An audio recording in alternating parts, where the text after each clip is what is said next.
श्रीहर्ष होता प्रशांत स्मृति कमिटी आवाहक आज प्रशांत महापात्र तृतीय श्राद्धवार्षिक से आमर प्रशांत महापात्र स्मृति कमिटी तरफ आज तृतीय श्राद्धवार्षिक अति सम्मान एवं अति सुचारू रूपे प्रतिपादन आमर मुख्य अतिथि भाव में आईन मंत्री श्रीजुक्त प्रसाद हरिचंदन उपस्थित थिले मंचासीन थिले एवं एकामर विधायक बाबू सिंह मंचासीन थिले।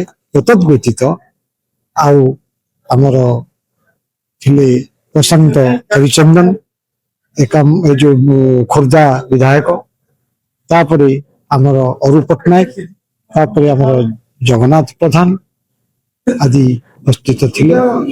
प्रशांत महापात्र जीवितावस्था जो कर्म गुड़िक करथिले तार गुणगान करथिले।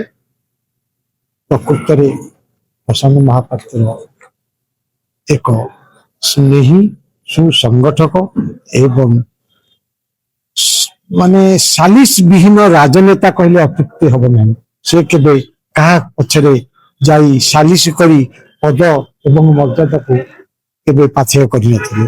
तेनु सचेतन नागरिक थिले, निष्ठाभाषी थिले। समस्त को से कथारे कहिकि निज प्रति आकृष्ट करुथिले जहाँकि युवपीढ़ी आगु को बढ़िया पाई तांको ठारू सांत्वना पाउथला, तांको ठारू भरोसा पाउथला। सेई प्रशांत महापात्र कर आउटस्टैंडिंग पर्सनालिटी को समस्ते भल पाउथिले।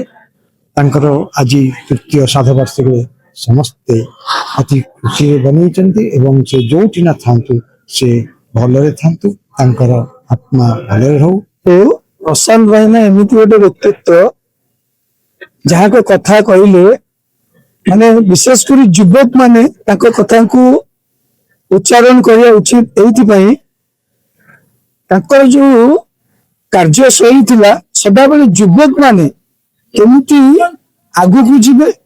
युवक माने जेतु देशर भविष्यत राज्यर भविष्यत युवक मानक पई केमती सुविधा सुजोग जो थैतान कथा से सदा बेले चिंता करथिले। आ विजु पट्टनायक समय से एककालीन प्राय 45-50 जन को चाकरी देइथिले, युवक मान को कर्म नियुक्ति देइथिले।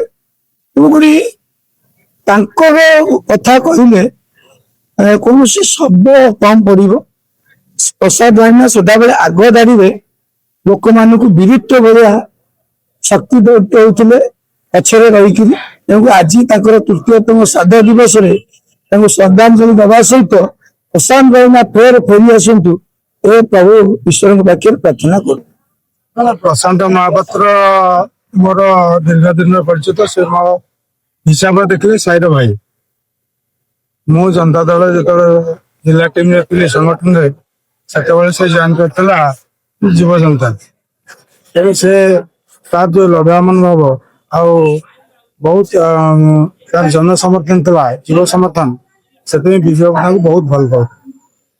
तेणु से अति प्रिय थे।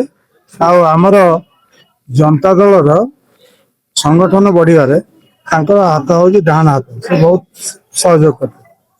तेणु आम मो जानिया जो सीमित संबल विजय संगे विजय जो केटिया गोटे जो गाड़ी देते पटिया गाड़कण ठू आरंभ कर पुणा भुवनेश्वर पर्यंत संगठन दायित्व नहीं प्रशांत महापात्र। आम ऊपर टीम रे थिलु, आम सहयोग कर से समय ये कथा हूँ कौन ना युवक मैंने कहीं भल पाते याकर जो स्वभाव था कौन सी युवक को जदि तार किसी आवश्यकता कि कौन गोटे किसी असुविधा पड़ी निसंकोच समय अतिक्रांत नक इमिडिएट तार स्टेप नौ। यहाँ हूँ गोटे गुण जोटा कि आजिकल नेता बहुत कम देखा जाए जे कि थाना हो कि कार पारिश्रमिक पाइनी कम कर कौन प्रकार अन्याय जदि क्या प्रति जेकोसी युवक हो से इमिडिएट स्टेप नौ। तेणु प्रभाव बहुत बढ़िया था। वर्तमान ଏ ପ୍ରାୟ 100 ଜଣ ହବ ତାଙ୍କର ବନ୍ଧୁ ମାନଙ୍କୁ ସେ ତାଙ୍କ ନିଜ ଗୋଡ଼ରେ ଠିଆ ହେବା ବ୍ୟବସ୍ଥା କରିଦେଇ ଯାଇଛନ୍ତି।